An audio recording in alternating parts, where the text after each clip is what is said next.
penyakit ini sebenarnya nggak bahaya, terkecuali bahaya bagi orang-orang yang orang-orang yang sudah punya penyakit bawaan. Mungkin gini, kayak teman-teman di situ kayak ada yang kerjanya minum kopi, ngerokok, pas main futsal tiba-tiba tumbang. Masih mas, alhamdulillah sampai detik ini saya masih di Jakarta, pisah sama keluarga, pisah rumah. Gitu. Oke. Emang perintahnya dokter adalah penyakit ini sebenarnya nggak bahaya, terkecuali bagi orang sehat. Gitu. Bagi orang yang sehat memang nggak bahaya, tapi bahaya bagi orang-orang yang lansia, kayak lanjut usia 60-70 tahun, terus orang-orang yang sudah punya penyakit bawaan. Mungkin gini, kayak teman-teman di situ kayak ada yang kerjanya minum kopi, ngerokok, pas main futsal tiba-tiba tumbang. Ya, Jadi kan, tapi banyak faktor tapi mas, yang dengan kondisi seperti itu, saya juga sempat bicara sih, ada satu wartawan saya juga bilang, serba salah sih mas, saya bilang dalam posisi kayak sekarang, kalau misalnya pun mau di lockdown gitu, saat ini masih banyak juga orang yang kerja hari ini untuk makan besok, saya bilang gitu. Jadi kendala yang seperti itu menyebabkan pemerintah jadi sekarang bingung gitu loh, harus ngapain gitu.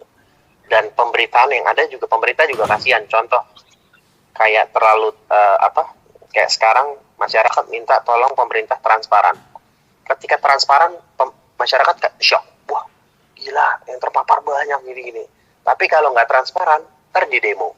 Jadi memang serba salah pemerintah. Makanya sekarang saya cuma kayak menghimbau kepada masyarakat, udahlah, apa yang diperintahkan, dihimbau oleh pemerintah, ya kita ikutin aja. Karena memang mereka tuh melakukan segala sesuatu pakai riset kok, nggak sembarangan perintah atau menghimbau. Karena memang kan sebelumnya juga dilihat tetangga sebelah, contohnya Wuhan atau nggak Singapura, itu mereka kan juga bisa melihat gimana caranya mereka bisa meredam. Nggak contohnya seperti kayak, mohon maaf, kayak Italia gitu. Italia kan salah satu yang kalau dibilang, kalau informasi yang saya baca artikelnya, ini negara bandel juga gitu. Ketika diisolasi satu kota, di kota ini mental-mental, contohnya ke Pulau Jawa, Pulau Sumatera, Pulau Papua, akhirnya satu negeri diisolasi di Italia gitu. Nah, jangan sampai Indonesia itu seperti ini gitu. Makanya kalau saya sih tetap konsisten, tetap apa yang saya sampaikan di media, contohnya di sosial media, saya tetap menghimbau masyarakat yang positif ya. Tapi jangan juga mengabaikan loh, kayak berita-berita yang ada. Ini kan sekarang data, statistik, yang sakit sekian, sembuhnya dikit, yang meninggalnya banyak gitu. Nah itu juga nggak bohong juga gitu loh.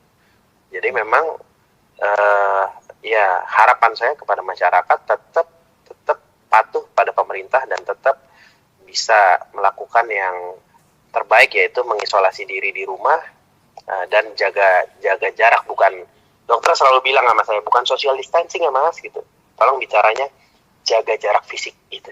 Iya, physical distancing. Karena orang-orang pada salah tangkap dalam tanda kutip, ketika dibilang social distancing langsung jaga jarak semuanya, nggak ada yang mau teleponan, akhirnya nggak mau, bukan gitu juga gitu loh. Tetap jaga jarak fisik, kan ada batasnya, misalnya 1, 2, 3 meter. Dan memang sampai detik ini informasi yang saya tahu adalah penyakit ini penyebaran dengan droplet, bukan airborne, bukan dari udara gitu. Droplet itu adalah muncratan air liur. Dan kalau muncratan air liur itu jatuh kepada satu benda, dan satu benda itu dengan kondisi yang lembab, itu si virus itu bisa bertahan dengan kondisi yang lama. Tapi kalau dengan udara, menurut saya itu masih lemah ini beritanya. Oke.